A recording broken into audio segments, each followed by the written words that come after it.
Hello there, we're back together, and you're going to love this. Now, I'm betting that you really liked paradigms. I remember when I first discovered that, I thought I was the only one that knew it.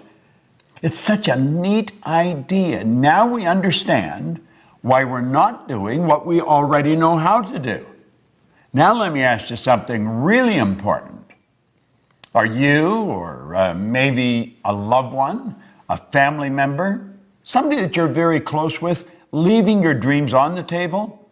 Insofar as your money is concerned, or maybe the travel you'd like to do, or relationships that you want to develop, or the health that you really, truly want to enjoy, or maybe even your love affair.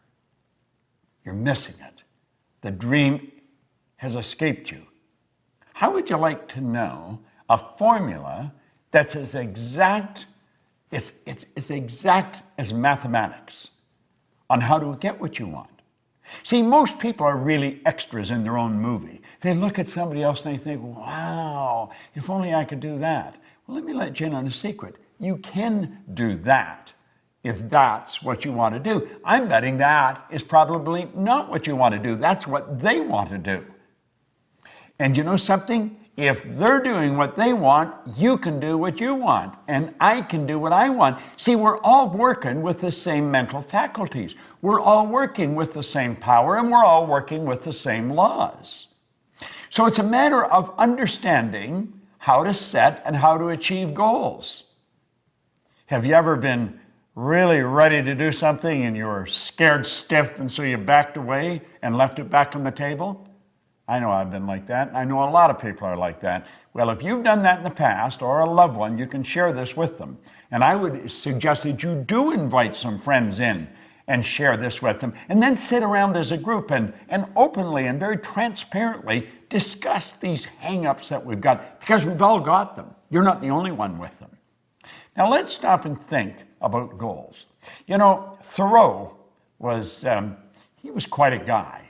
He said, if a person will advance confidently in the direction of their dream and just endeavor, in other words, you only have to give it your best shot, endeavor to live the life that you've imagined. Do you know what's going to happen? He said you'll meet with success unexpected in common hours. You'll be on your way downtown to do some shopping, and you'll think, I did it. I actually did it. I reached the goal. Do you know the beautiful part about working with goal setting and goal achieving with the right rules by law? That's exactly what happens. You reach the goal and you're motoring at such a speed and having so much fun, you get past it before you realize you've already done it. You're probably off to the next one. Do you know what it is? It's a habitual way to live a creative life that's fulfilling, that really leaves you inside like you've got something. Now, I refer to the system that we use in the Proctor Institute. I refer to it as the ABC of goals.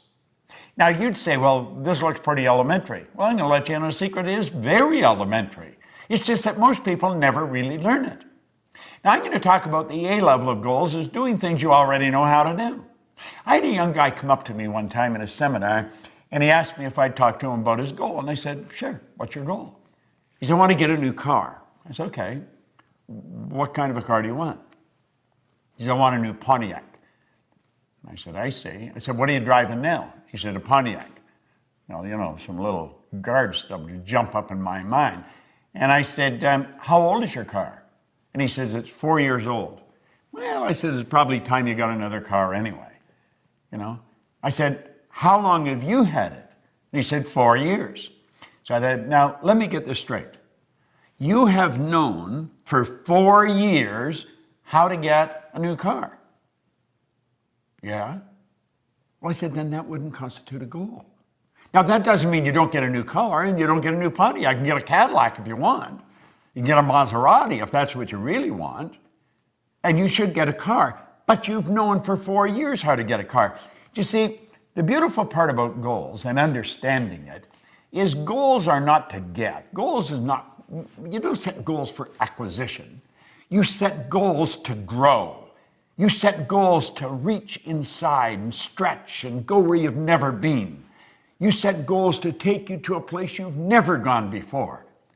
And you grow as a human being, and you know something, you never go back. So A-type goals, forget it.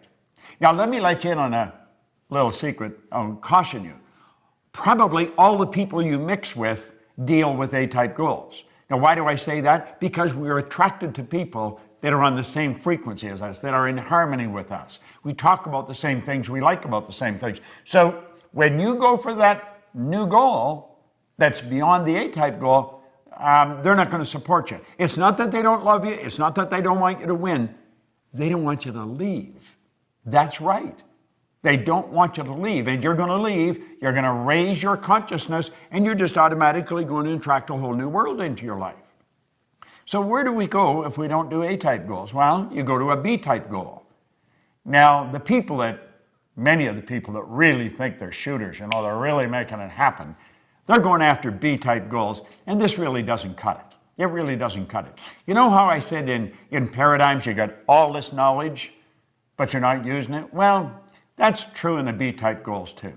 See, the person that's after the B-type goal, they pay attention to what's going on in their life. They know how much money they've got in the bank, they know how much is coming in, and they're pretty accurate when they survey their world. I'm talking about their material world and their social world of, him and her and it and them, the people that they could go to for support. And they've got to have a plan. The plan has to be right on the money.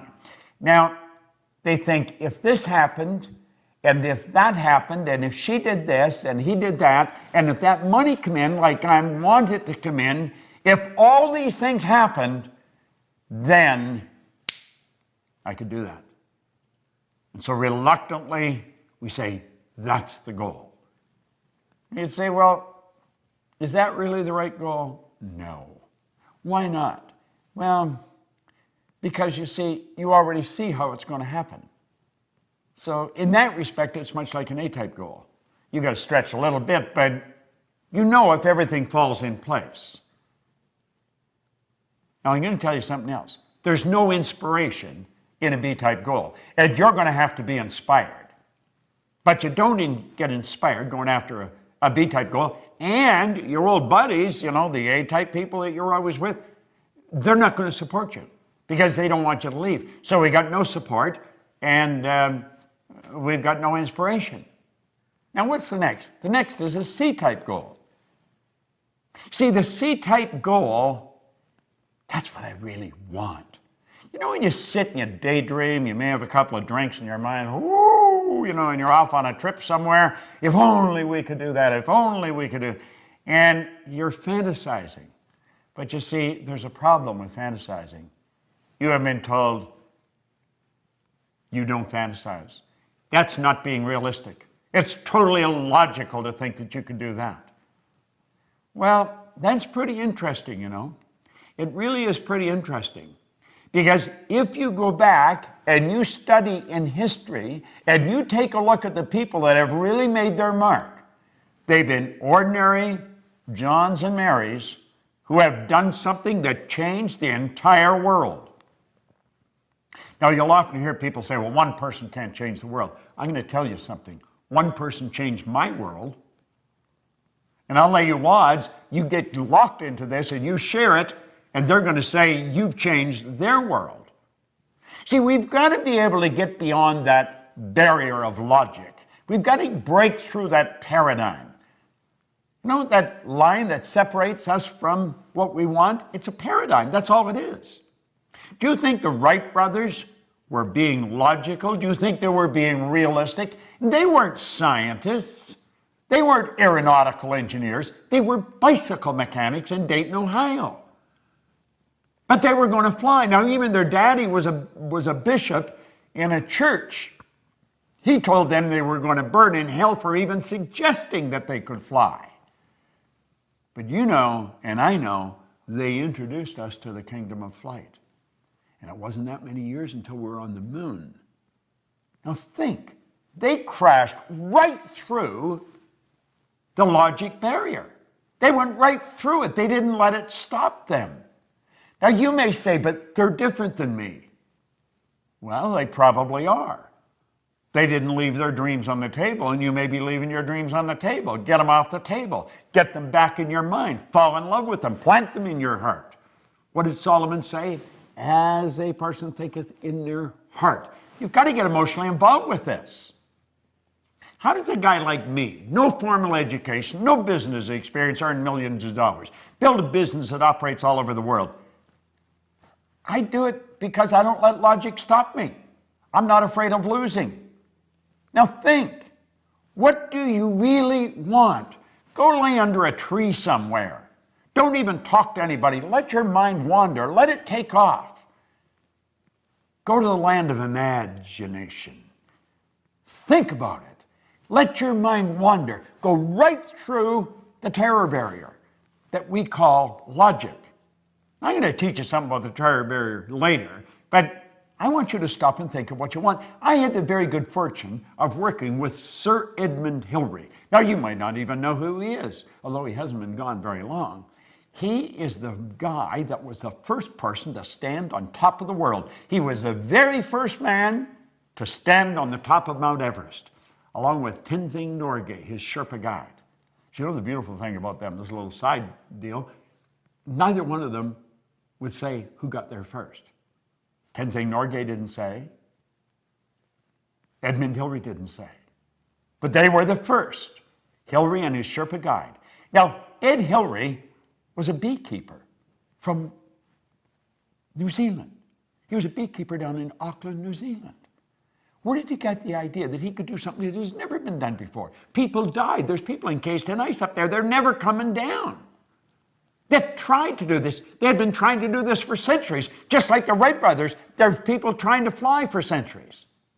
But you know the strange thing about it?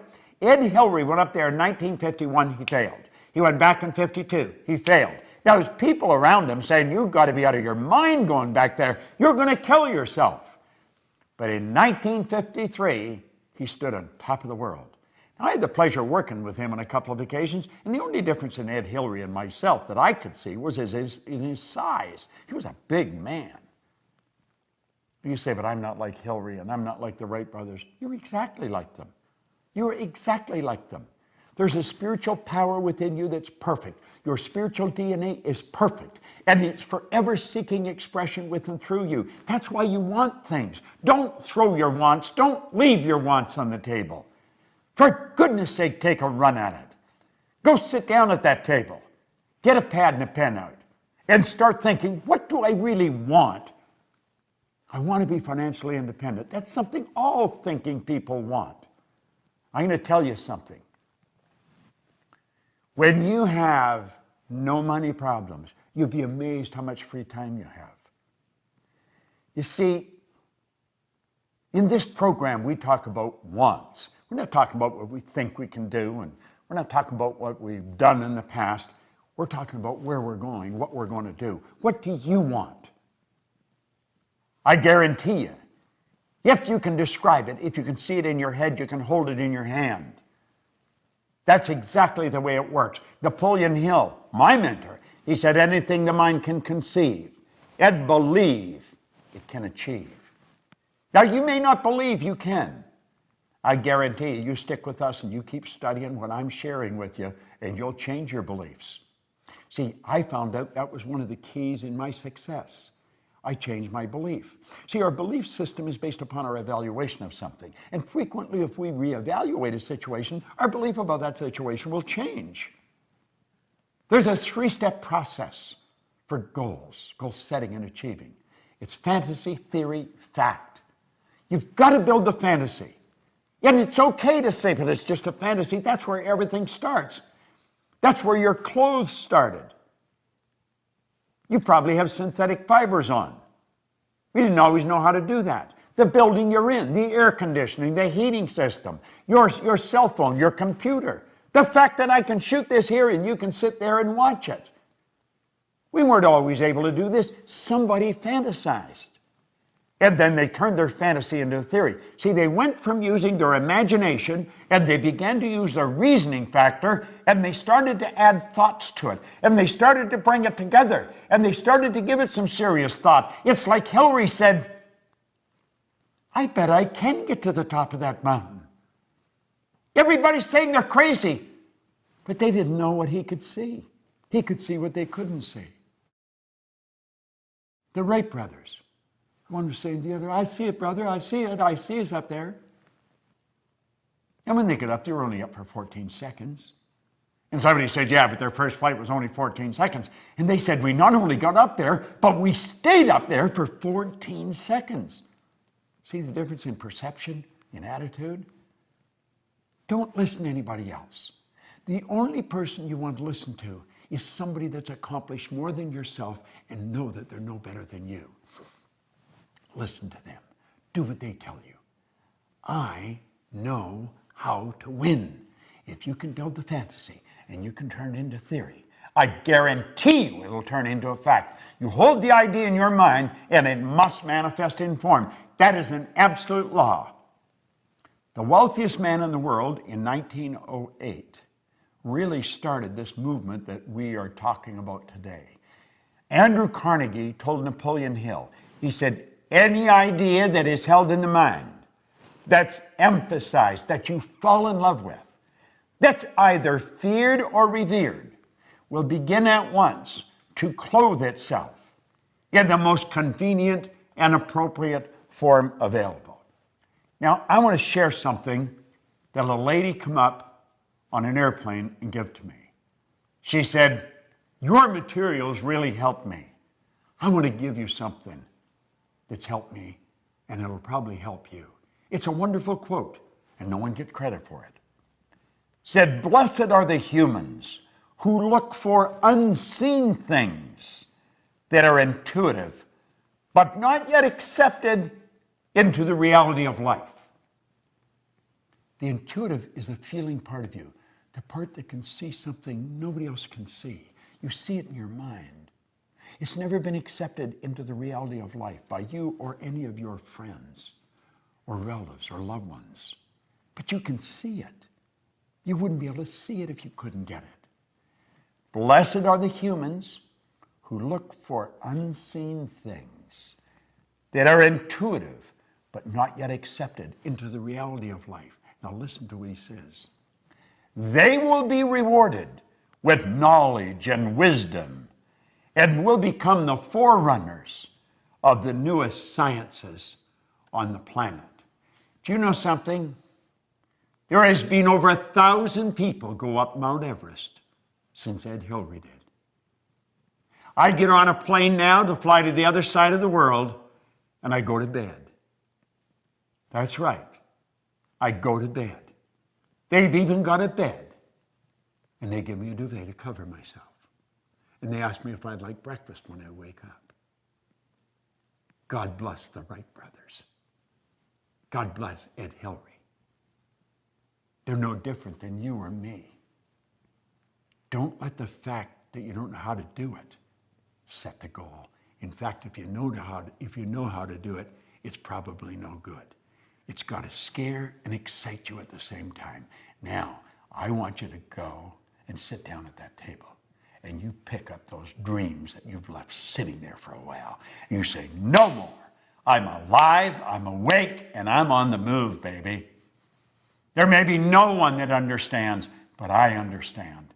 And you write out your goal in the present tense. I am so happy and grateful. Now that, and describe it.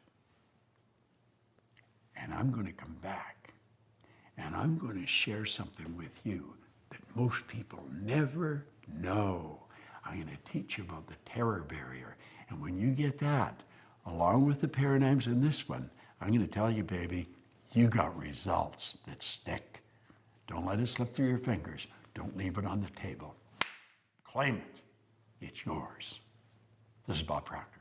Thank you.